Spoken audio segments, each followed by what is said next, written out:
Hi there, all you DIYers, all you secondhand stars. So what I'm going to show you right now is how we go about cutting and pinning this. Because if you go to a tailor, what they'll generally do is have you stand on a little stool and they'll measure you from your feet up and then they'll go around the garment. But we're going to do this in a really easy at-home way. So what I've done is I've released all the pins that we put on Tanya and I look for the lowest point.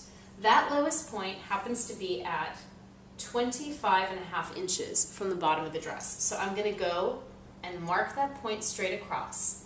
Then everything else is kind of zigzaggy because we're kind of bubble marking it. So what I'm going to do is I'm going to pick multiple points on the dress, and every place it's 25.5, I'm going to measure across, and I'm literally going to put the pin flat across that point, being careful to hold the fabric together from the hem so that you don't have any zigzagging. And the reason I'm doing it like this is because, as we know, when we move around and pin stuff on our own body, we can't be exact. So what we want to do is be exact to the base hem.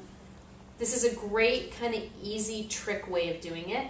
Oftentimes when you get a pattern, the pattern kind of curves. So to avoid having to figure out whether it curved or whether you cut a straight line and messed it up, just go from your hem up and keep going around the circumference of the dress or the skirt, making sure that you stay true to the hem on each end. So you can see we're a little bit below one of our last pins, and that's good.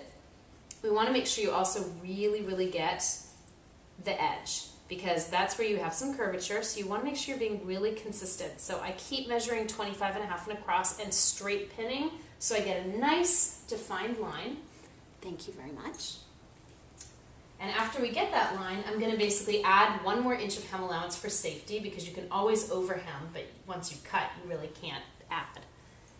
And then we're going to cut this puppy and get it ready for a turn and hem. So we're going to measure 2 more points. And this is kind of a great cheating trick, because it's pretty hard to try to sit there with, measuring tape and a stool and do this that way. So we're going from the edge of the dress again for our last point. And that's going to be our line of demarcation, which if you want, you can take dressmaker's chalk and draw a line, but I usually find it's pretty easy to just cut around it.